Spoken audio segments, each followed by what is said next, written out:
'Twas the evening before the time of my weekly sermon to the church.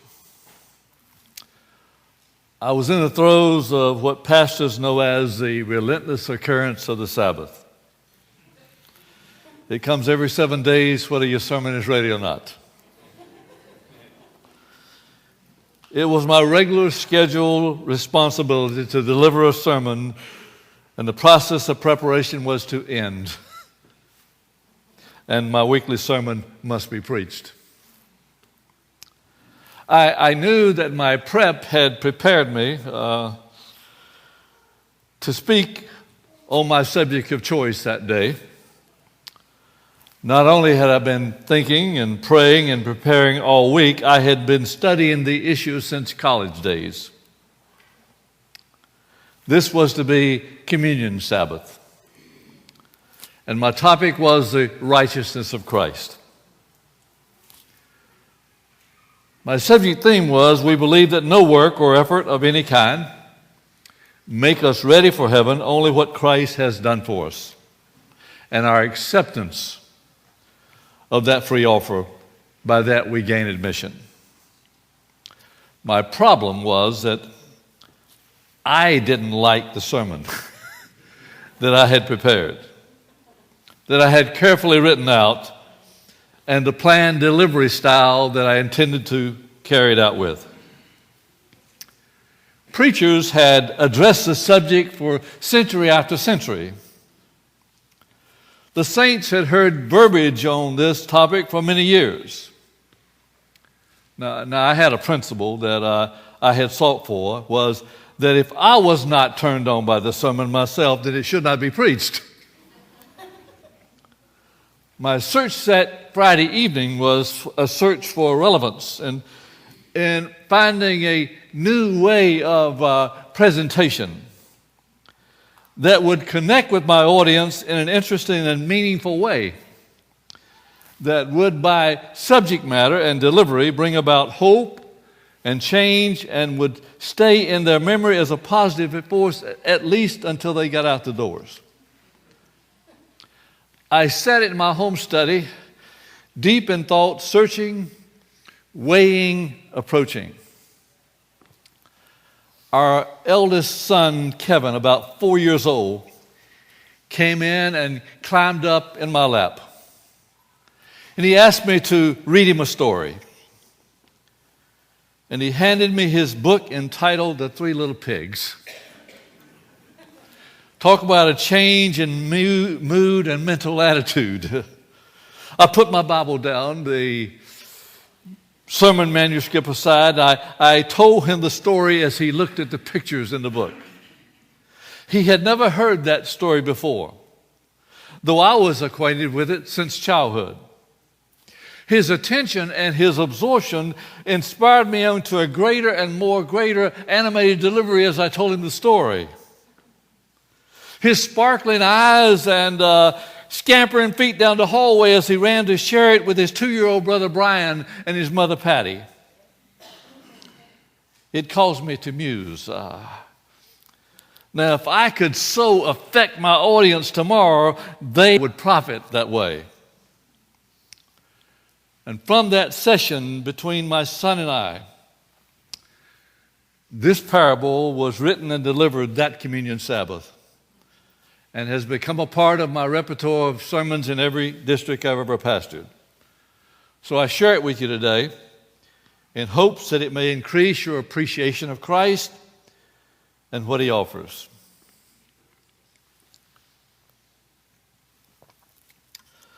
Once upon a time, there were 3 little church members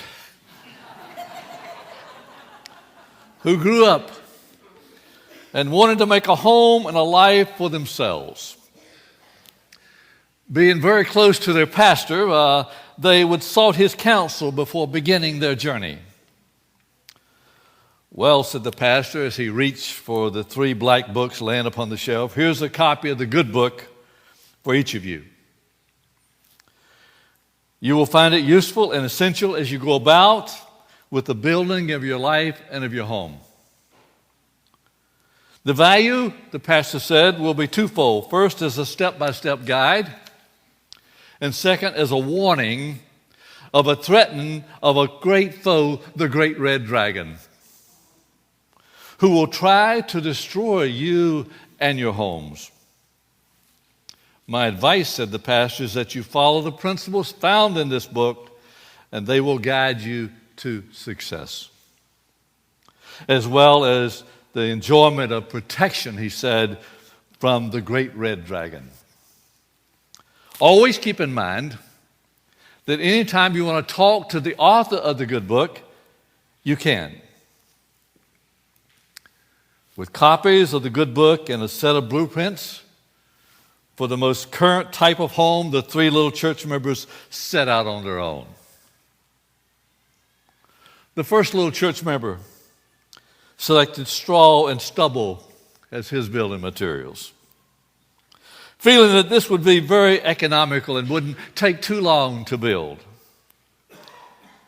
He knew that it wouldn't tolerate bad weather or fire, but he didn't worry much about that, things like that. After all, he liked to have a good time, and he had no intention of spending both the time and hard work like the other two little church members down the street. Life had too much to offer, and he didn't want life to pass him by. He would rather relax and enjoy himself now. One day, soon after his home was finished, he heard a knock at the front door. "Open up and let me come in," cried the visitor. "I am the great red dragon, and I've come to destroy you." "No, sir," said the first little church member. "I'm going to stay right here in my nice little house of straw." "That won't bother me," said the great red dragon. And he huffed and he puffed and destroyed the first little church member, house and all. The second little church member saw what had happened. He said, "Wow, I'm glad I'm constructing my house better than he did. It was a mistake by him to think that a straw house would protect him from that great red dragon. He'll never destroy my house because I'm making it out of wood." Well, I'll bet the first little church member never opened the good little book that the pastor gave him. He probably forgot all about the warning of the great red dragon. "Of course," said the second little church member, "I'm not going to be fanatical about this like that third little church member down the street there. Well, his whole life is wrapped up in that project. He doesn't take time for anything. That's all he talks about is the building of his house. You can go overboard, you know. You got to be in the world, but not of the world. That's my motto." "Take the middle of the road," said the second little church member. "There are dangers on both sides, but stick to the middle, and you'll be safe." "What's that?" "Yeah, some may think that the middle of the road is a good place to go run over, but those are just scare tactics. And I won't fall for them. After all, it's not what you do that matters, it's what you do to excess." "Everyone knows," said the second little church member, "I can control myself. I make practical decisions. You know, we have to serve God with our mind as well as our heart. God wants us to have intelligent decisions for us and for Him. And besides, times have changed since the good book was written. Not that it's not still important, but we have to learn to adjust." Soon the house of the second little church member was finished. And just as he was beginning to enjoy life in his home, there came a knock on his door. "Open up and let me come in," cried the visitor. "I am the great red dragon, and I've come to destroy you."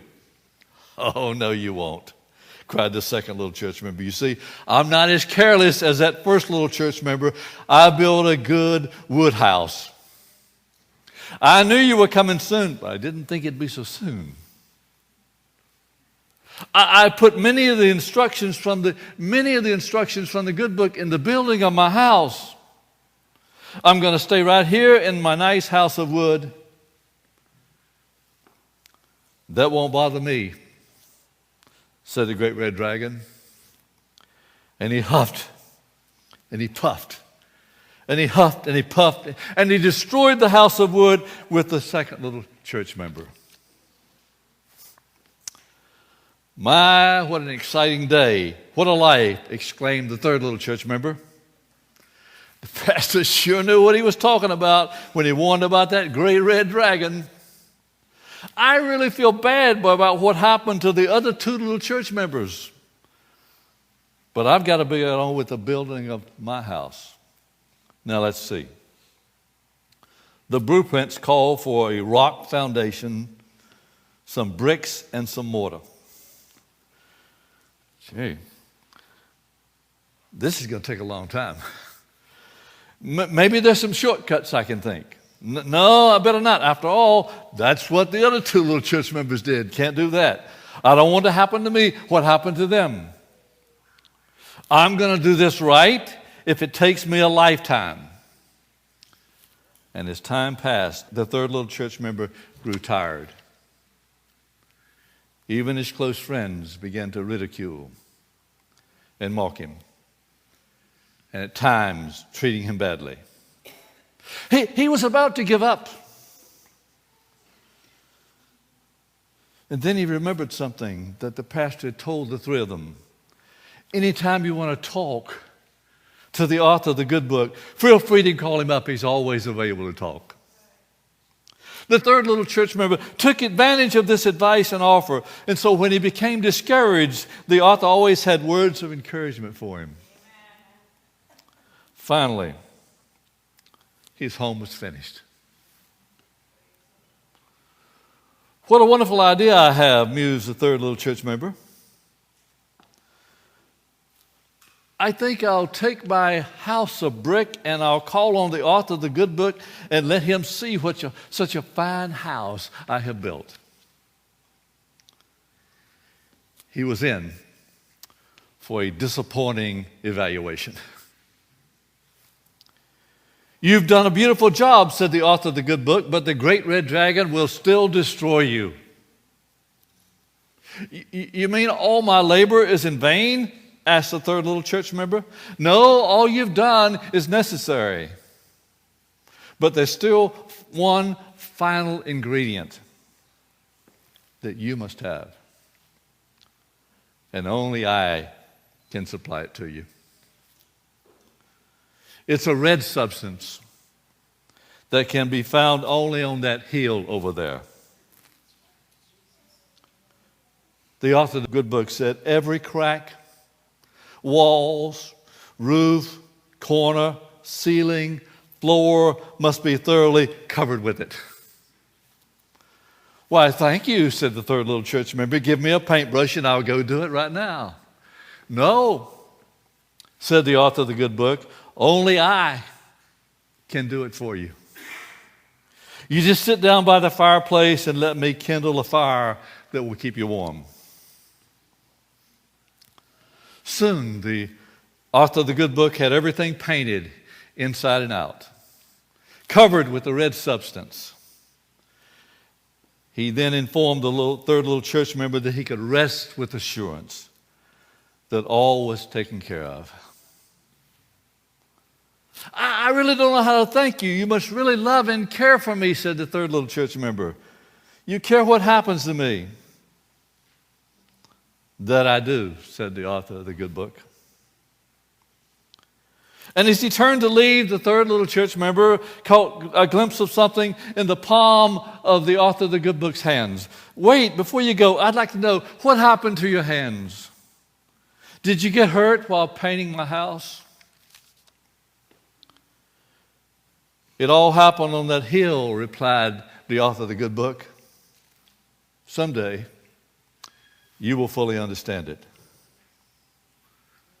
Enjoy yourself. And as the third little church member stood there pondering all of this, he heard a knock at the door. Open up and let me come in. I'm the great red dragon and I've come to destroy you. That's not possible, said the third little church member. You're not getting in. That's what you think, said the great red dragon very angrily. Just because you built your house of brick is no insurance that I won't be able to destroy you too, said the great red dragon. You think that this mortar that you placed in between these bricks is strong. But when you weren't looking, I added a substance to the mortar which would make it weak.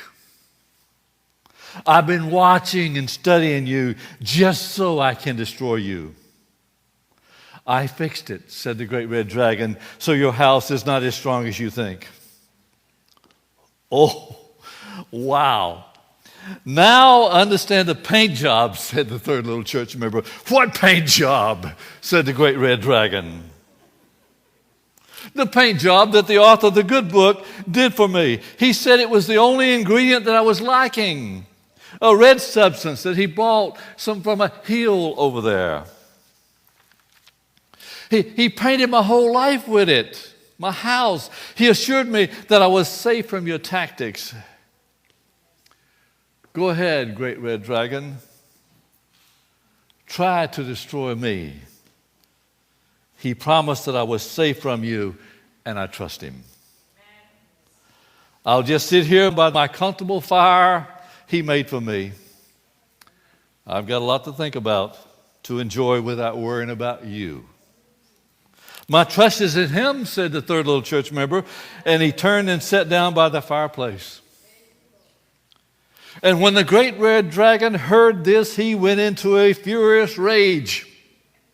And he huffed, and he puffed, and he huffed, and he puffed, and he huffed, and he puffed, all to no avail. He then ascended to the roof and descended down the chimney, seeking to destroy the third little church member that way.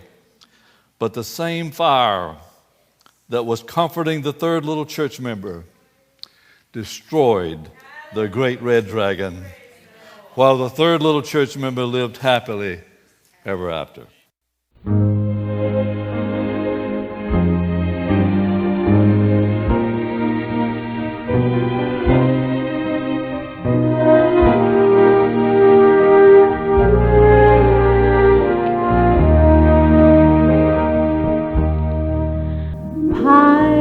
Pilate called for a basin of water, washed his hands to be free from his blame. But the wrong he had done still tormented. Many people are doing the same. Oh, you cannot find cleansing in water, for your guilt and your sin stain today.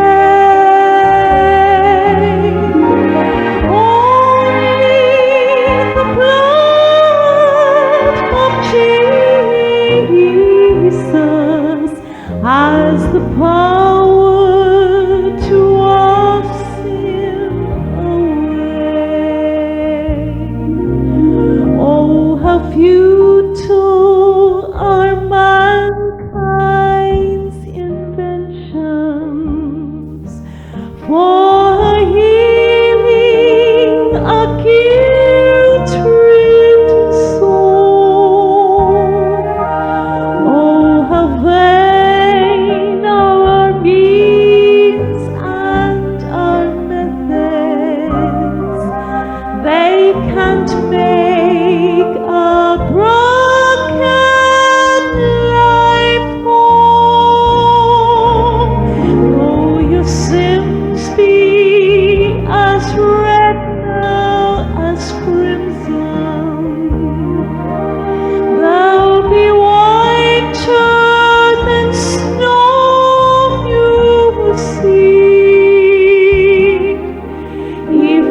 come to that far